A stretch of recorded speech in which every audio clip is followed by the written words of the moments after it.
What do you want out of a pair of over-ear headphones? The fact is, we want it all when it comes to headphones. We want something that sounds good, that looks cool, and that feels nice on our heads, and we don't want to pay too much for it. That's a high bar, to be sure. Not unattainable, but high, and a rare one on top of that.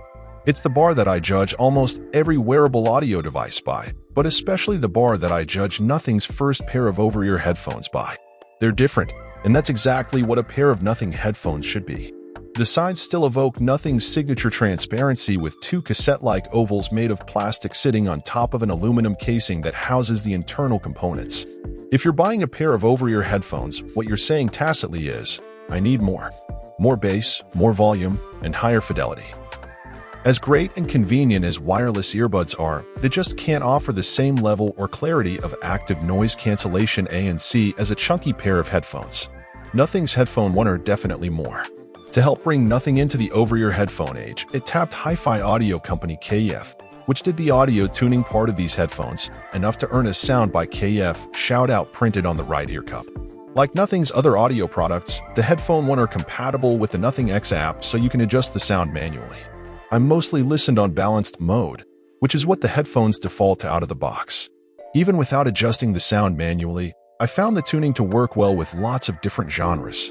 There are a few things here that may not have been on your bingo card, but are also worth touching on. Literally. Buttons. I'm talking about buttons. On the right side of the Headphone 1, there is a holy trinity of buttons. A roller, a paddle, and a regular old button. I'm not counting the pairing button on the inside of the ear or the on-off switch on the bottom here, either.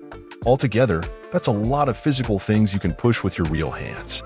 First, there's a volume roller, a little pill-shaped button on the side of the right ear that does a few things. Primarily, it controls volume. Roll it to the right, and the volume goes up. Roll it to the left, and the volume goes down. It also doubles as ANC on and off, which can be toggled by pressing and holding the roller down. Then, there's the paddle. The paddle also has a dual purpose. A single press to the right moves the song forward, while a single press to the left sends the song back to the beginning. Pressing the left paddle 2 times sequentially will go back to the previous track. On top of track selection, the paddle also acts as a fast forward or rewind button when you press and hold it to the right or left, respectively.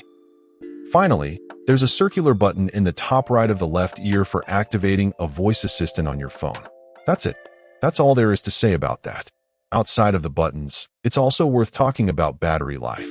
Not because there's a lot to unpack, but because there isn't. Nothing advertises about 35 hours of battery with ANC on, streaming AC, not LDAC, which is a beefier codec, and 80 hours with ANC off. I didn't know what to expect from Nothing's first over-ear headphones, but whatever I've experienced over the past few days feels like a more than solid start. With the help of KF, Nothing has delivered a formidable AirPods Max competitor. Nothing is giving you something to skate to, and not just a gimmick that relies on looks alone to lure you in.